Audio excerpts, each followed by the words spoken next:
All right, back at the junkyard here with this Mazda B2200. This was right towards the end of the era where Ford and Mazda were building different trucks.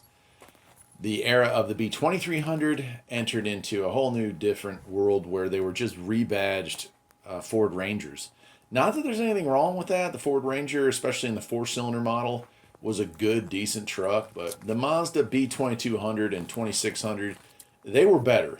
They were just better cars. This was a fully decked out one too. This is the SR5. Very rare to find one of these things with an extended cab, but this was kind of like the premium line. And of course, you can see before there the interior is pretty well gutted on this, so it's a little hard to see. I can also tell you those rims are not original, but I can't remember what they've come off with. I think those are off of a Toyota, but this one clearly has had a tough life. You can see the damage on the back bumper, and it's a 91. I mean, that's like right near the end. Frame wise, not too bad. A little bit of surface rust, and clearly it's not been loved, but it also hasn't been in a rusty area.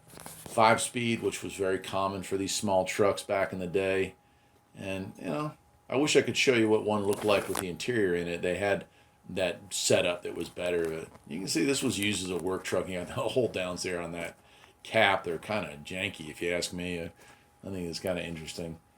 Anyway, you can tell this car had a hard life. This truck was used.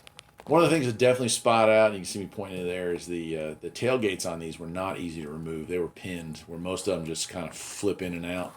Not these, not these. They were pinned in, which kept theft down, but that says 171 on there. I believe that's probably accurate. I mean, these are pretty good.